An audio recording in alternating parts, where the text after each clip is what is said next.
வணக்கம். வெள்ளித்திரையின் தலைப்புச் செய்திகள்.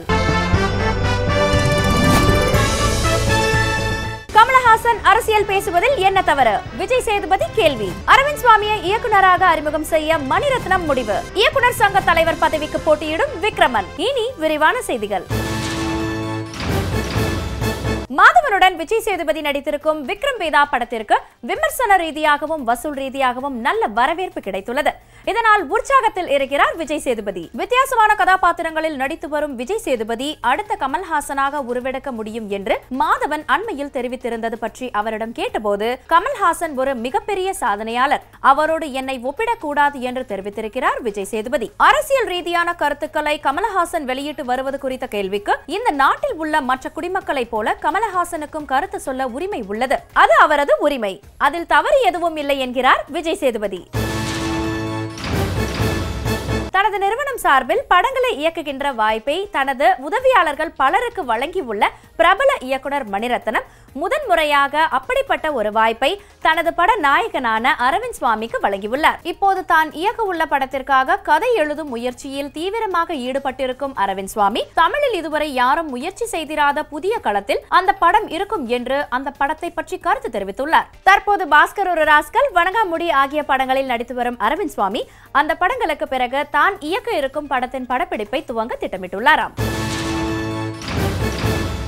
இயக்குனர் சங்கத்தின் நிர்வாகிகளுக்கான தேர்தல் 2 ஆண்டுகளுக்கு ஒருமுறை நடப்பது வழக்கம். இப்போது உள்ள நிர்வாகிகளின் பதவிக்காலம் முடிவடைவதால் அடுத்த 2 ஆண்டுகளுக்கு நிர்வாகிகளை தேர்ந்தெடுப்பதற்கான தேர்தல் வரும் 30ஆம் தேதியன்று நடைபெறுகிறது. இப்போது தலைவர் பொறுப்பில் உள்ள விக்ரமன், செயலாளர் பொறுப்பில் உள்ள RK செல்வமணி ஆகிய இருவரும் மீண்டும் அந்த பதவிகளுக்கு போட்டியிடுகின்றனர். புது வசந்தம் அணி என்ற பெயரில் போட்டியிடும் அவர்களது அணியில் பொருளாளர் பதவிக்கு பேரரசு போட்டியிடுகின்றார். உதவி தலைவர் பதவிக்கு KS ரவிக்குமாரும் RV உதயகுமாரும் போட்டியிட, இணை செயலாளர்கள் பதவிக்கு மனோஜ்குமார், ரமேஷ் கண்ணா, அறிவழகன், A வெங்கடேசன் ஆகியோர் போட்டியிடுகின்றனர். புதிய அலைகள் அணி சார்பில் துணைத் தலைவர் பதவிக்கு சுப்பிரமணிய சிவாவும், பொருளாளர் பதவிக்கு ஜெகதீசனும் போட்டியிடுகின்றனர். இணை செயலாளர்கள் பதவிக்கு பாலமுரளிவர்மன், 5 கோவிலான், நாகராஜன் மணிகண்டன், ராமகிருஷ்ணன் ஆகியோர் போட்டி போடுகின்றனர். தேர்தல் அதிகாரியாக முன்னாள் மாவட்ட நீதிபதி K பாலசுப்பிரமணியன் தேர்ந்தெடுக்கப்பட்டுள்ளார். தமிழில் அறிமுகமாகி தெலுங்கில் முன்னணி நடிகையாக இருக்கும் ரகுல் பிரீத் சிங் தற்போது AR முருகதாஸ் இயக்கத்தில் மகேஷ் பாபு நடித்து வரும் ஸ்பைடர் படத்தில் நடித்திருக்கிறார். வீரன் அதிகாரம் 1 படத்தில் கார்த்தி ஜோடியாகவும் நடித்திருக்கும் ரகுல் பிரீத் சிங் அடுத்து செல்வராகவன் இயக்கவுள்ள புதிய படத்தில் சூர்யா ஜோடியாக நடிக்க ஒப்பந்தமாகி இருக்கிறார். SJ சூர்யா நடிப்பில் நெஞ்சம் மறப்பதில்லை படத்தை இயக்கிய செல்வராகவன் தற்போது சந்தானம் நடிக்கும் மன்னவன் வந்தானடி படத்தை இயக்கி வருகிறார். இந்த படத்தின் படப்பிடிப்பு முடியும் தருவாயில் உள்ளது. அதன் பிறகு சூர்யா நடிக்கும் அந்த படத்தின் படப்பிடிப்பு துவங்கும் என தெரிகிறது. சூதுகவும் உட்பட பல படங்களில் நடித்திருக்கும் சஞ்சிதா ஷெட்டி அடுத்து பிரசாந்த் கதாநாயகனாக நடிக்க இருக்கும் படத்தில் நாயகியாக நடிக்க ஒப்பந்தமாகி இருக்கிறார். ஹிந்தியில் வெற்றி பெற்ற ஜானி கத்தார் படத்தின் தமிழ் பதிப்பாக உருவாகி இருக்கும் இந்த படத்தை வெற்றி செல்வன் இயக்குகிறார். நடிகர் தியாகராஜன் தயாரிக்கும் இந்த படத்தில் பிரபு தேவதர்ஷினி, அசுதோஷ் ராணா, ஷாயாஜி ஷிண்டே உட்பட பலர் நடிக்க இருக்கின்றனர். SJ சூர்யா நடித்த நெஞ்சம் மறப்பதில்லை படத்தை இயக்கிய செல்வராகவன் தற்போது சந்தானம் நடித்து வரும் மன்னவன் வந்தானடி படத்தை இயக்கி வருகிறார். இந்த படத்தின் படப்பிடிப்பு ஆர்மேனியா நாட்டில் நடந்து வருகிறது. முன்னாள் சோவியத் ரஷ்யாவின் ஒரு பகுதியாக இருந்த இந்த நாட்டில் இயற்கை எழில் கொஞ்சம் இடங்கள் ஏராளம் இருக்கிறதாம். அங்கு படப்பிடிப்பு நடத்தி வரும் இயக்குனர் செல்வராகவன் நடிகர் சூர்யாவின் பிறந்த நாளுக்கு வாழ்த்து சொல்ல முயற்சித்த போது தொடர்பு சரியாக கிடைக்காததால் அவரால் வாழ்த்து கூற முடியவில்லை. அதனால் படப்பிடிப்பு முடிந்து அறைக்கு திரும்பியதும் சூர்யாவை தொடர்பு கொண்டு காலையில் வாழ்த்து சொல்ல முடியாத காரணத்தை சொல்லி அவரிடம் மன்னிப்பு கேட்டுக்கொண்டாராம்.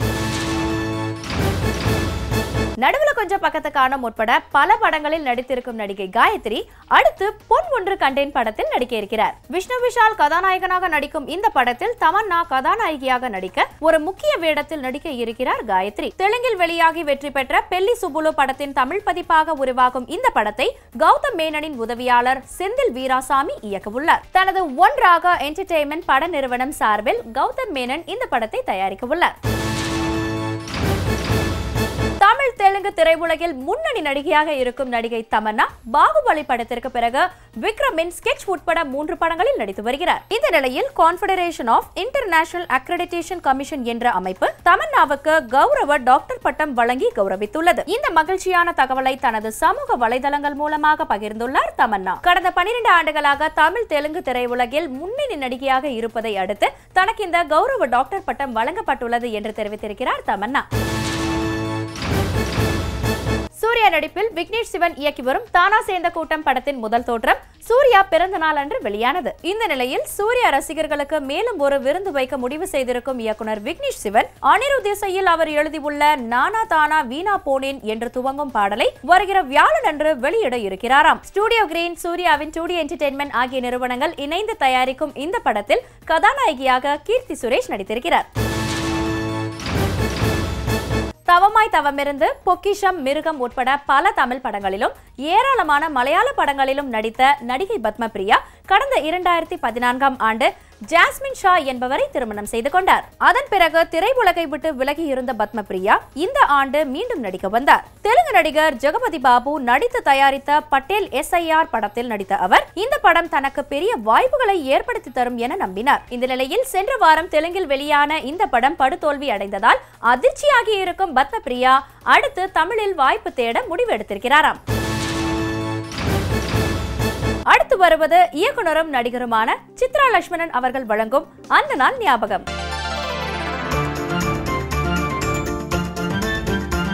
கட்டி தங்கம் வெட்டி எடுத்து காதல் என்னும் சாறு பிழிந்து தட்டி தட்டி சித்திகை செய்த உருவமடா அவள் தளதளவென்று ததும்பி நிற்கும் பருவமடா.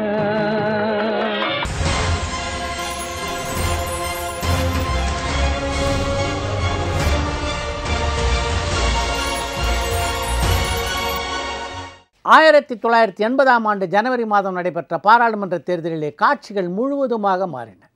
அதற்கு முந்தைய தேர்தலை ஜனதா கட்சியுடன் சேர்ந்து சந்தித்திருந்த திராவிட முன்னேற்றக் கழகம் இந்த தேர்தலிலே காங்கிரஸ் கட்சியோடு கூட்டணி அமைத்திருந்தது. அவர்கள் காங்கிரஸ் கட்சியோடு கூட்டணி அமைத்துவிட்ட காரணத்தினாலே ஜனதா கட்சியோடு சேர்ந்து அந்த தேர்தலை எதிர்கொள்ள வேண்டிய சூழ்நிலைக்கு அனைத்து இந்திய அண்ணா திராவிட முன்னேற்றக் கழகம் தள்ளப்பட்டது. சென்னை மெரினா கடற்கரையில் நடைபெற்ற தேர்தல் பிரச்சார கூட்டத்திலே இந்திரா காந்தி, கலைஞர் மு. கருணாநிதி, சிவா கணேசன் உட்பட முன்னணி தலைவர்கள் பலரும் கலந்து கொண்டனர். அதற்கு முந்தைய தேர்தலில் நடைபெற்ற தேர்தல் பிரச்சார கூட்டத்திலே பேசும்போது அதிமுகவினுடைய இரட்டை இலைகளில் ஒரு இலை நான், இன்னொரு இலை சிவா கணேசன் என்று எம்ஜிஆரால் பாராட்டப்பட்ட சிவா கணேசன் இந்த தேர்தல் பிரச்சார கூட்டத்திலே பேசும்போது நான் பிறந்த இடமும் புகுந்த இடமும் ஒன்றாகி இருக்கின்றன, இந்த நிலை தொடர வேண்டும் என்று புதிய பல்லவி ஒன்றை பாடினார். நேருவின் மகளே வருக, நிலையான ஆட்சி தருக என்றார் கலைஞர் மு. கருணாநிதி. அந்த தேர்தல் முடிவுகள் அப்படி ஒரு அதிர்ச்சியை தரும் என்று எம்ஜிஆர் கனவிலும் எதிர்பார்க்கவில்லை. போட்டியிட்ட 24 இடங்களில் 2 இடங்களில் மட்டுமே அண்ணா திராவிட முன்னேற்றக் கழகம் வெற்றி பெற்றிருந்தது. 21 இடங்களிலே தமிழ்நாட்டிலே காங்கிரஸ் வெற்றி பெற்றிருந்த அந்த தேர்தலில் போட்டியிட்ட 16 இடங்களிலும் வெற்றி பெற்றிருந்தது திராவிட முன்னேற்றக் கழகம். இந்தியா முழுவதிலும் இந்திய தேசிய காங்கிரஸ் 353 இடங்களில் வெற்றியினை குவித்திருந்தது. தனிக்கட்சி ஆரம்பித்த நாளிலிருந்து அதுவரை தேர்தலில் தோல்வியே சந்திக்காதிருந்த எம்ஜிஆர் அந்த தேர்தல் முடிவுகளை கண்டு துவண்டு போனார். 1980ஆம் ஆண்டு ஜனவரி மாதம் 10ஆம் தேதியன்று 4வது முறையாக இந்திரா காந்தி பிரதமராக பதவியேற்றுக் கொண்டார். தேர்தலிலே தோல்வியை சந்தித்ததும் அந்த தோல்விக்கான காரணம் என்ன என்று பட்டியல் போடத் தொடங்கினார் எம்ஜிஆர். அவர் அந்த பட்டியலை முடிப்பதற்கு முன்னாலேயே பிப்ரவரி மாதம் 17ஆம் தேதியன்று காங்கிரஸ் ஆட்சி பொறுப்பில் இல்லாத 9 மாநில அரசுகளை மத்திய அரசு கலைத்தது. அந்த 9 மாநில அரசுகளிலே அறுதி பெரும்பான்மையோடு எம்ஜிஆர் ஜெயித்திருந்த தமிழக அரசும் ஒன்று. அந்த செய்தி தொலைக்காட்சியிலே ஒளிபரப்பான போது தன் மனைவி VN ஜானகி, அவரது நெருங்கிய தோழியும் BR பந்துலு அவருடைய 2வது மனைவியுமான ME ராஜம்மா, சத்யா ஸ்டுடியோ பத்மநாபன், எம்ஜிஆர் ரசிகமன்ற தலைவர் முசிறி புத்தன் ஆகியோர் அமர்ந்து வீட்டிலே ஹரிதாஸ் படத்தை பார்த்து கொண்டிருந்தார் எம்ஜிஆர். அந்த செய்தி அவருடைய முகத்திலே எந்த மாறுதலையும் ஏற்படுத்தவில்லை. அந்த செய்தியை கேட்டவுடன் சமையற்காரர் மணியை அழைத்து எம்ஜிஆர் இனிப்பு கொண்டு வரும்படி சொன்னார். அவர் கொண்டு வந்த லட்டை அங்கிருந்த பத்மநாபன், முசிறிப்புத்தன், VN ஜானகி, ME ராஜம்மா ஆகியோருக்கு விநியோகித்த அவர் அண்ணாவினுடைய ஆட்சியை கலைத்திருக்கிறார்கள், மீண்டும் அண்ணாவினுடைய ஆட்சியை நிலைநிறுத்துவோம் என்றார். அதை சொல்லும்போது அவரது குரலிலே அப்படி ஒரு உறுதி இருந்தது. முதல்வரான நாளிலிருந்தே சினிமாவிலே மீண்டும் நடிக்க வேண்டும் என்று ஆசைப்பட்டு கொண்டிருந்த எம்ஜிஆர் முதல்வர் பதவியிலிருந்து விலக்கப்பட்டதும் இதுதான் என் பதில் என்ற ஒரு படத்தை துவங்கினார். அந்த படத்துக்கு இயக்குனராக தன்னுடைய ஆஸ்தான இயக்குனரான பா. நீலகண்டன் அவர்களை ஒப்பந்தம் செய்தார். அந்த படத்துக்கு இசையமைப்பாளராக MS விஸ்வநாதனை ஒப்பந்தம் செய்தவுடன் பாட்டு எழுத முத்துலிங்கத்துக்கு அழைப்பு சென்றது. MS விஸ்வநாதனுடைய டியூனுக்கேற்ப வண்ண பூஞ்சோலை வாழ்க்கை பொன்மேடை வளமாக நீ வாழலாம் என்ற ஒரு பாடலை எழுதினார் முத்துலிங்கம். பதிவான அந்த பாடலை கேட்ட எம்ஜிஆர் அந்த பாட்டை வெகுவாக பாராட்டினார். பாராட்டி விட்டு அவர் அந்த பக்கம் சென்றவுடனே இந்த பாட்டை ஒலிப்பதிவு செய்ததெல்லாம் வீண் வேலை, வீணான செலவு என்றார் முத்துலிங்கம். என்னையா அப்படி சொல்கிற என்று இயக்குனர் பா. நீலகண்டன் கேட்டதும், எப்படியும் இன்னும் 2 நாட்களிலே தேர்தல் அறிவிப்பு வரப்போகிறது, அவர் போட்டியிட்டு வெற்றி வாகை சூடி மீண்டும் முதல்வராக அமரப்போகிறார், அப்படி இருக்கும்போது இதெல்லாம் வேண்டானே என்றார் முத்துலிங்கம். முத்துலிங்கம் சொன்னதை ஒரு வரி விடாமல் அப்படியே எம்ஜிஆரிடம் சொன்னார் பா. நீலகண்டன். அவர் அப்படி சொன்னவுடன் அதை கேட்டு சிரித்த எம்ஜிஆர், தேர்தல் வரும்போது வரட்டும், அது வரைக்கும் நம் பட வேலைகளை பார்ப்போம் என்றார். ஆனால் அவர் அப்படி சொன்ன 2-3 தினங்களிலே தேர்தல் அறிவிப்பு வந்தது. முக்கியமான அந்த தேர்தலை சந்திக்க எம்ஜிஆர் தயாராகி கொண்டிருந்த போது அவரது கட்சியிலே எம்ஜிஆருடைய வலதுகரமாக இருந்த நாஞ்சில் மனோகரன் அதிமுகவிலிருந்து பிரிந்து மீண்டும் திமுக கழகத்திலே தன்னை இணைத்துக் கொண்டார். அந்த தேர்தலிலே திராவிட முன்னேற்ற கழகம் தான் ஜெயிக்கும் என்ற ஒரு கருத்து பொதுவாக நிலவி கொண்டிருந்ததால் அந்த கட்சியினர் அனைவரும் உற்சாகமாக வேலை பார்த்தார்கள். காங்கிரஸ் கட்சியிலே போட்டி போட கூட்டம் அலை மோதியது. அந்த தேர்தல் முடிவுகள் எப்படி அமைந்தன, அந்த முடிவுகள் எப்படிப்பட்ட அரசியல் மாற்றங்களை தமிழ்நாட்டு அரசியலிலே கொண்டு வந்தன என்பதை பற்றி நாளை வெள்ளித்திரையிலே பார்ப்போம். அடுத்து வருவது ஒருவரி செய்திகள். பாலாஜி தரணிதரன் இயக்கும் புதிய படத்தில் விஜய் சேதுபதிக்கு ஜோடியாக நடிக்க இருக்கிறார் ஓவியா. அண்ணாதுரை படத்தின் முதல் கட்ட படப்பிடிப்பை முடித்து விட்டாராம் விஜய் ஆண்டனி. வேலையில்லா பட்டதாரி 2ஆம் பாகத்தில் பயன்படுத்தவில்லை என்றாலும் அனிருத்தின் திறமை மீது எங்களுக்கு மரியாதை இருக்கிறது என்கிறார் இயக்குனர் சௌந்தர்யா. டிராபிக் ராமசாமியின் வாழ்க்கை வரலாறை தழுவி கதை ஒன்றை எழுதி வருகிறார் இயக்குனர் S. சந்திரசேகர். இன்றைய தலைமுறை நடிகர்களில் என்னை நடிப்பில் வியக்க வைத்த 2வது நடிகர் விஜய் சேதுபதி என்கிறார் இயக்குனர் சுசீந்திரன். பிஜி தீவில் பார்ட்டி படத்தின் படப்பிடிப்பை 52 நாட்களில் முடிக்க இருக்கிறாராம் இயக்குனர் வெங்கட் பிரபு. ஸ்னேகன் இப்போது எனக்கு அண்ணனாகிவிட்டார் என்று அறிவித்திருக்கிறார் நடிகை நமிதா. சக்தி சவுந்தரராஜன் இயக்கத்தில் Jayam Ravi நடித்திருக்கும் tick tick tick படத்தில் காதல் காட்சிகளே கிடையாதாம். பொதுவாக என் மனசு தங்கம் படத்தில் நகைச்சுவை கலந்த வில்லன் வேடத்தில் நடித்திருக்கிறாராம் நடிகர் பார்த்திபன். தமிழில் ஒரு படத்தில் நடிக்க இருக்கிறாராம் தெலுங்கு நடிகர் அல்லு அர்ஜுன். அடுத்து வருவது ரகசியம்.